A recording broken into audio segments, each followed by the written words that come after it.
어제 3장의 말씀에서 파수꾼의 해야 될 일에 대한 말씀을 우리 함께 살펴봤고요.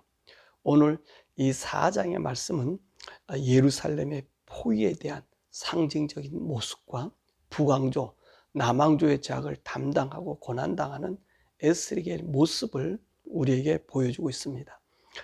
오늘 본문의 말씀 보니까 우리 하나님께서 에스겔에게 뭐라 말씀하냐면 토판을 가져다가 예루살렘 성을 그리고 그 앞에 사다리를 세우고 그 앞에 토성을 쌓고 공성터를 준비하고 그리고 너와 예루살렘 그 성을 철판으로 에워싸라고 말씀하십니다. 그리고 이것이 이스라엘의 징조가 된다, 그렇게 말씀하고 계십니다. 자, 그러면 이 말씀 무슨 말씀이죠? 예루살렘이 그렇게 포위가 돼서 멸망당한다고 하는 하나님의 말씀을 시각적으로 보여주고 있는 것입니다. 그럼 이때가 언제냐는 것입니다. 오늘 하나님께서 이 에스겔에게 예루살렘이 이렇게 토성을 쌓고 사다리가 있고 성을 무너뜨리는 공성대가 있고 그래서 철저하게 예루살렘을 포위하는 이 환상을 보여주는 때가 언제냐는 것입니다.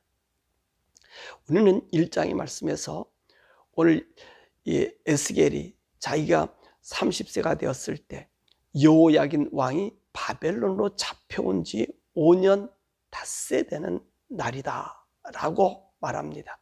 이때 에스겔은 하나님의 환상을 보고 하나님의 영광을 보고 선지자로 지명받은 바로 그 시점이라는 말씀입니다. 그러면 이때 유다는 누가 통치하고 있었냐는 것이지요.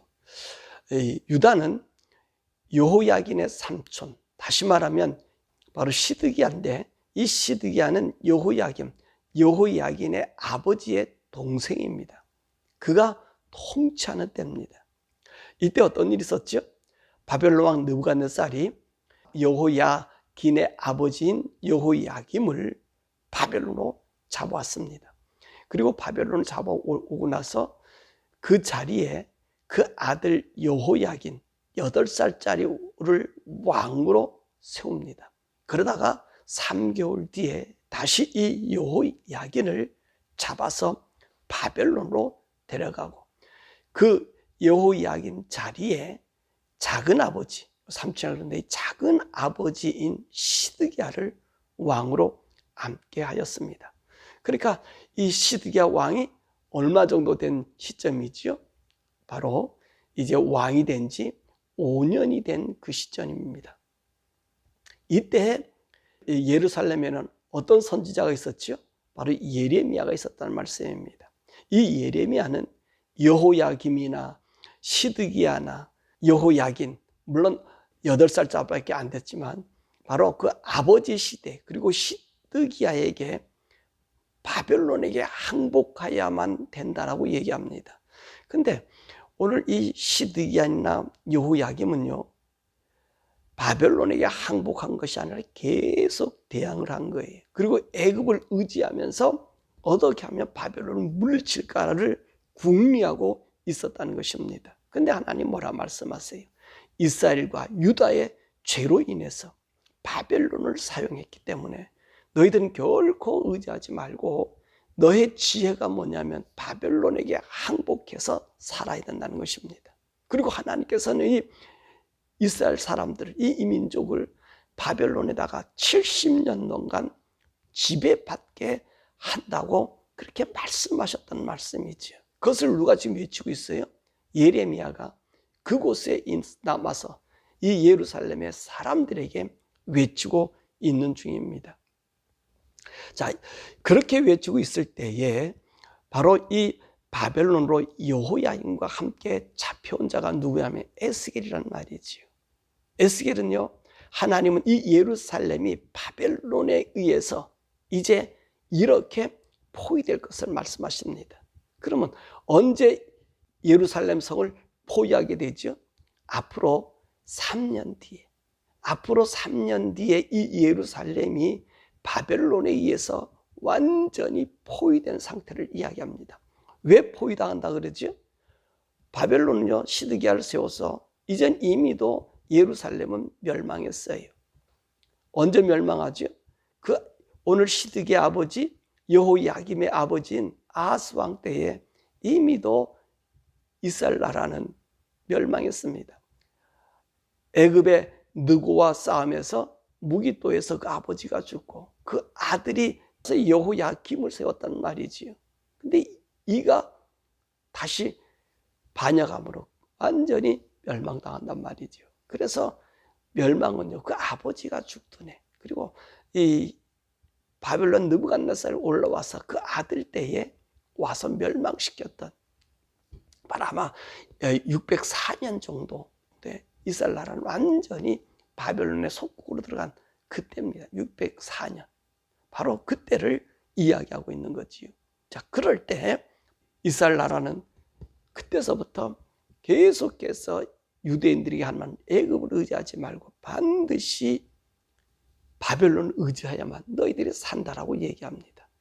이렇게 예루살렘을요, 시드기야 왕이 된 지 8년서부터죠. 11년 왕이 되니까 그 8년에 이 성을 이제 포위한다는 말입니다. 그러니까 이 하나님께서 바벨론이 예루살렘 성을 포위하기 3년 전에 이 에스겔에게 이와 같은 모습을 보여주고 있다는 것입니다.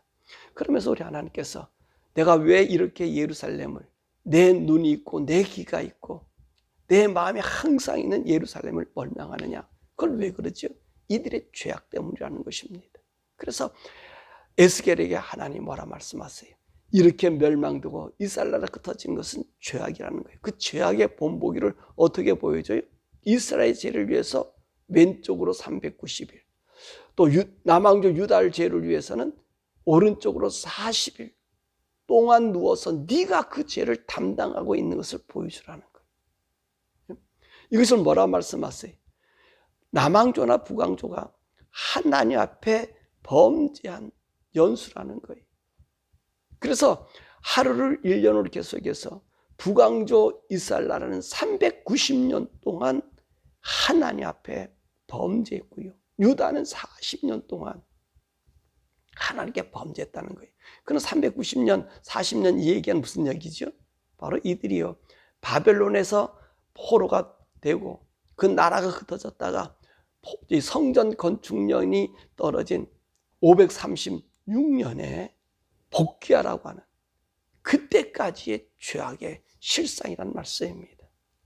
이래서 이들로 하여금 그곳에서 죄 있는 죄가 너희들을 멸망시키고 있는 증거를 말씀해주고 계신 것입니다. 그럼 이들이 포로로 잡혀가서 어떤 현상이 일어나느냐? 뭘 보니까 하나님께서 뭐라고 해요? 내가 너를 묶을 테니까 왼쪽으로 누워있으면 그 왼쪽으로 누운 대로 그대로 390일 있고 오른쪽으로 눕혀서 오른쪽으로 40일 동안 있으라는 거예요. 그러면서 어떻게 하느냐?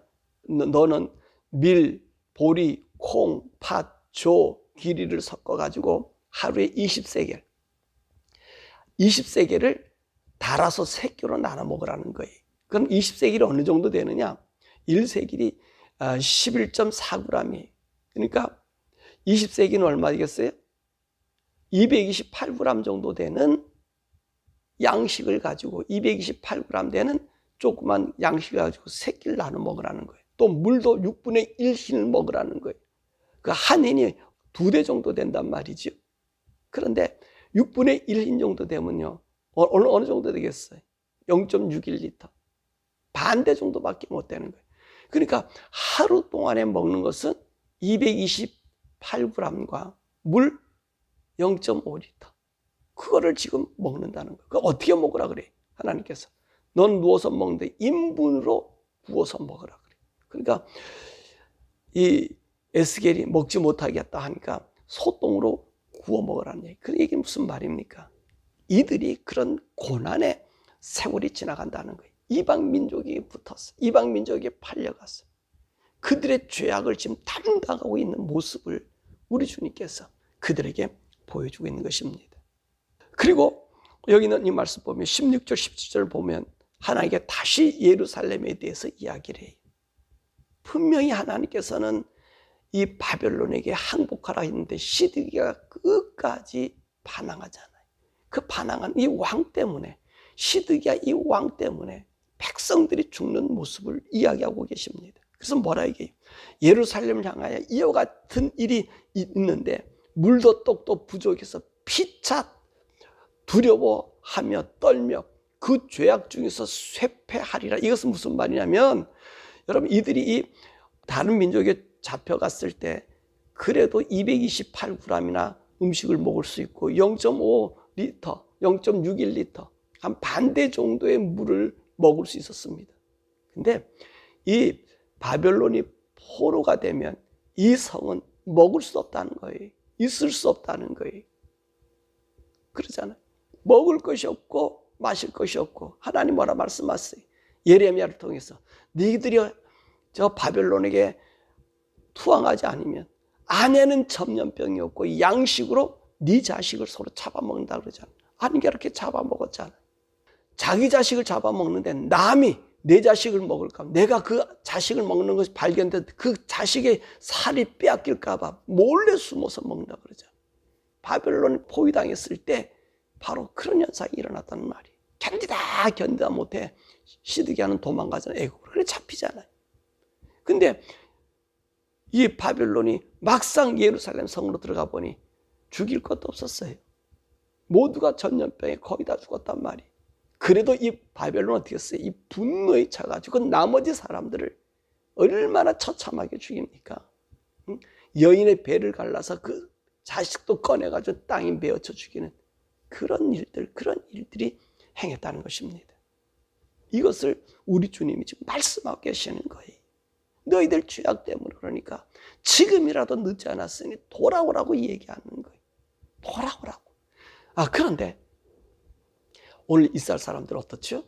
돌아오지 못한다는 거예요. 멸망한다는 거예요.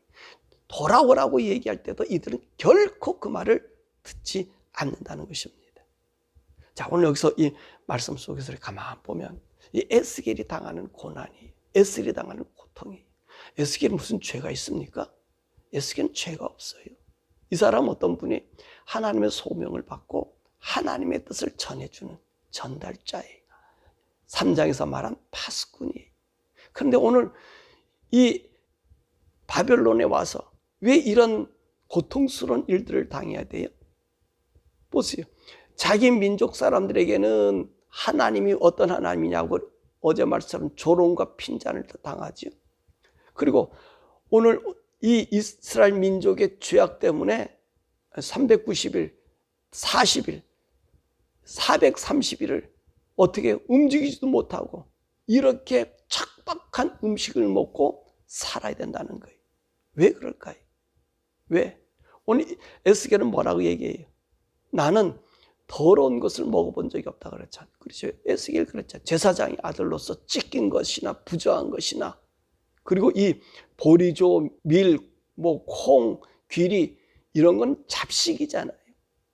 잡식을 이 제사장이 먹어본 적 있을까요? 없지요. 제사장은요 고운 가루를 먹었어요. 귀한 식품을 먹었어요. 근데 지금 이걸 누가 먹어요? 종들이나 먹을 판, 종들도 안 먹을 그런 음식들을 막 섞어서 보리떡처럼 먹는다는 거. 보리떡처럼. 쉽게 말하면 우리가 얘기하는 개떡처럼 먹는 거예요. 그거를. 근데 왜 그것을 먹어야 되고 그렇게 물도 못 마시고 움직이지도 못하고 그런 삶을 살죠? 여러분, 이게 우리가 알아야 될 이 모습이라는 것입니다. 하나님의 선지자로 부름받은 사람은 하나님의 뜻을 나타내주고 보여주는 사람이에요. 그것이 하나님의 종이에요. 그러니까 하나님의 종은 내가 부하게 산다, 부흥해서 내가 어떤 것을 누린다, 여러분, 이거는 꿈을 꾸면 되지 않는 거예요. 이런 꿈은 있어질 수가 없어요. 오늘날 많은 교회들은 예수 믿고 난 다음에 하나님 우리에게 복을 주셨습니다 라고 하면서 복에 대한 이야기를 많아, 부흥에 대한 이야기하고 자기는 누릴 것을 얘기하고 자기 말을 듣지 않으면 절대 권력으로 그들을 쫓아내고 그렇잖아요. 그런 일을 행하잖아요. 여러분, 이거는 하나님의 종, 부름받은 사람의 모습이 아니에요. 예레미야도 그랬잖아요.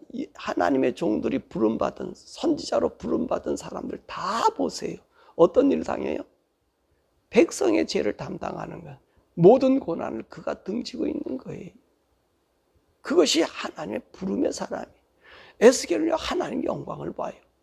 하나님의 인자 같은 모습, 그 환한 빛, 모세가 보았던 그런 빛을 본 사람이 이 에스겔이에요. 근데 보세요.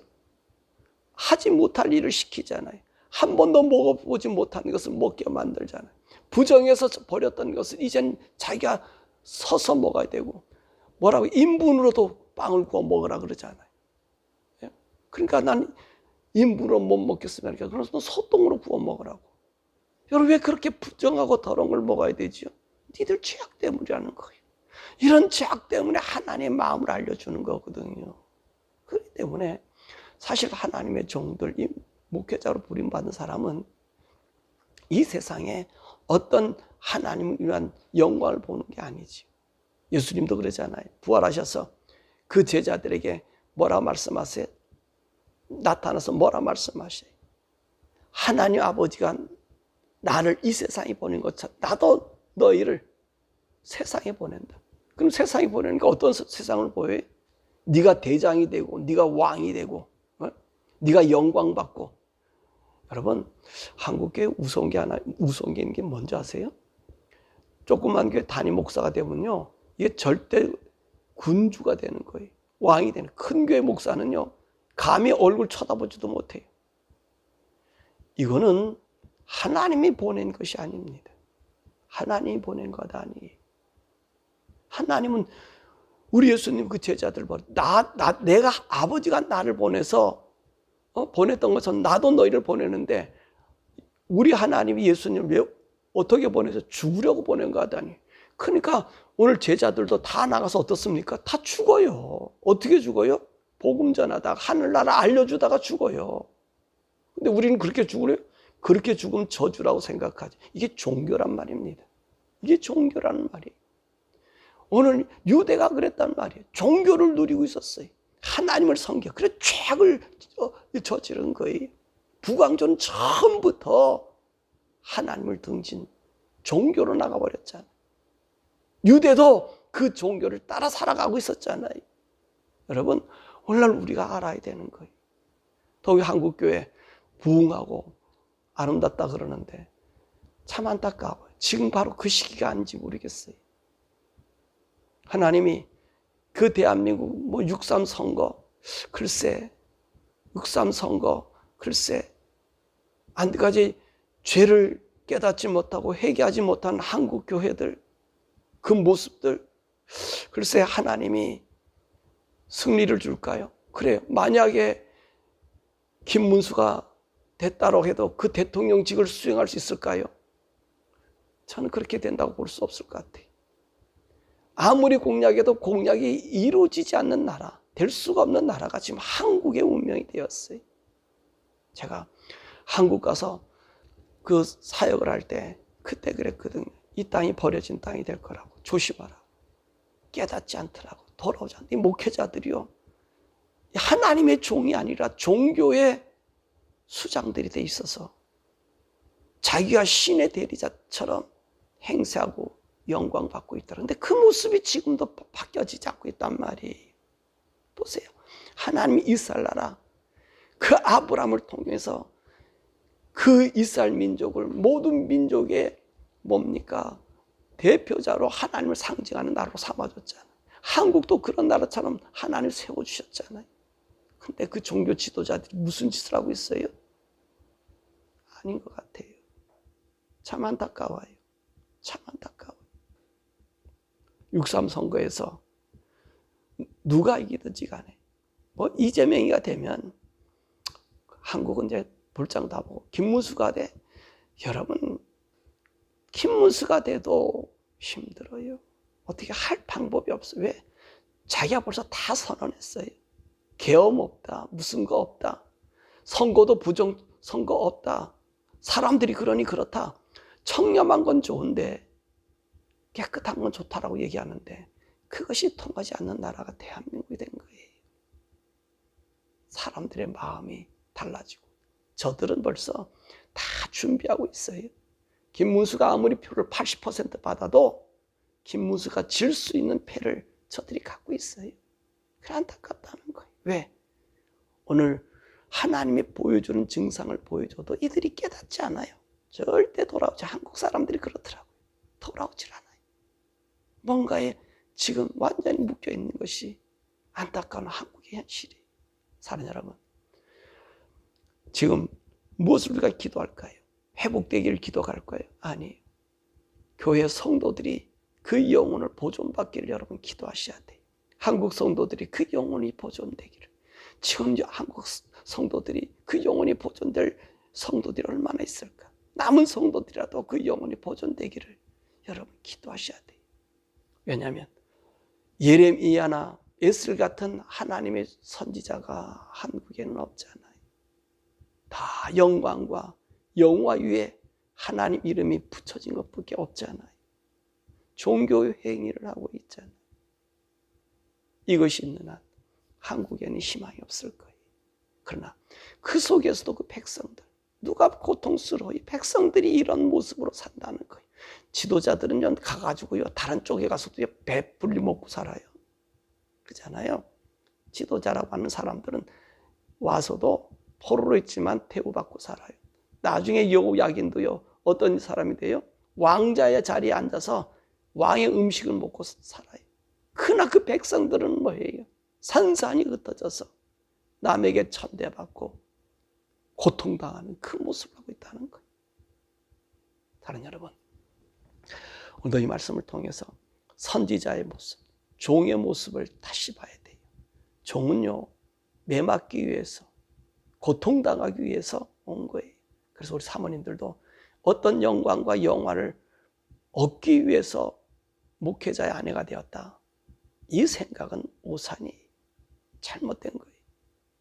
더 많은 고통을 당하기 위해서 사모가 되는 것이고, 더 많은 고통을 감내하기 위해서 사모가 되는 거예요. 왜? 이 원리를 모르고 전부 성공이잖아. 잘 살고 누리고 이거는 타락이, 멸망이. 우리 사랑하는 성도들, 또 우리 목회자들 이 말씀을 새기면서 우리는 우리의 자세가 어떤 자세가 되어야 되는가? 죄에 대하여 부르짖지 못한 자는 네가 그 죄를 당한다고 어제 파수꾼이 이야기를 하고 있잖아요. 저는 죄는 죄라고 얘기하지 않아요. 다 안다는 거지. 다 안다는 거지. 왜 죄를 자꾸 끄집어서 우리를 괴롭게 하느냐? 그러기에 멸망하는 거예요. 그러기에 하나님의 구원이 없는 거예요. 다시 한번 우리를 살피면서 이 세대 속에서 하나님 의로운 사람으로 나타나기를 주님의 이름으로 축원합니다.